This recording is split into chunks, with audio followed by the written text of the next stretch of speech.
2 Chronicles 12.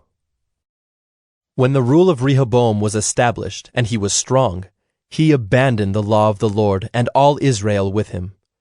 In the 5th year of King Rehoboam, because they had been unfaithful to the Lord, Shishak king of Egypt came up against Jerusalem with 1,200 chariots and 60,000 horsemen. And the people were without number who came with him from Egypt, Libyans, Sukkiim, and Ethiopians. And he took the fortified cities of Judah and came as far as Jerusalem. Then Shemaiah the prophet came to Rehoboam and to the princes of Judah, who had gathered at Jerusalem because of Shishak, and said to them, Thus says the Lord, you abandoned me, so I have abandoned you to the hand of Shishak. Then the princes of Israel and the king humbled themselves and said, The Lord is righteous. When the Lord saw that they humbled themselves, the word of the Lord came to Shemaiah. They have humbled themselves. I will not destroy them, but I will grant them some deliverance, and my wrath shall not be poured out on Jerusalem by the hand of Shishak. Nevertheless, they shall be servants to him, that they may know my service and the service of the kingdoms of the countries. So Shishak, king of Egypt, came up against Jerusalem.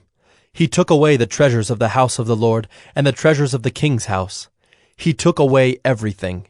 He also took away the shields of gold that Solomon had made, and King Rehoboam made in their place shields of bronze and committed them to the hands of the officers of the guard, who kept the door of the king's house. And as often as the king went into the house of the Lord, the guard came and carried them and brought them back to the guard room. And when he humbled himself, the wrath of the Lord turned from him, so as not to make a complete destruction. Moreover, conditions were good in Judah. So King Rehoboam grew strong in Jerusalem and reigned. Rehoboam was 41 years old when he began to reign, and he reigned 17 years in Jerusalem, the city that the Lord had chosen out of all the tribes of Israel to put his name there. His mother's name was Naamah the Ammonite. And he did evil, for he did not set his heart to seek the Lord. Now the acts of Rehoboam, from first to last, are they not written in the Chronicles of Shemaiah the prophet and of Iddo the seer? There were continual wars between Rehoboam and Jeroboam, and Rehoboam slept with his fathers and was buried in the city of David, and Abijah his son reigned in his place.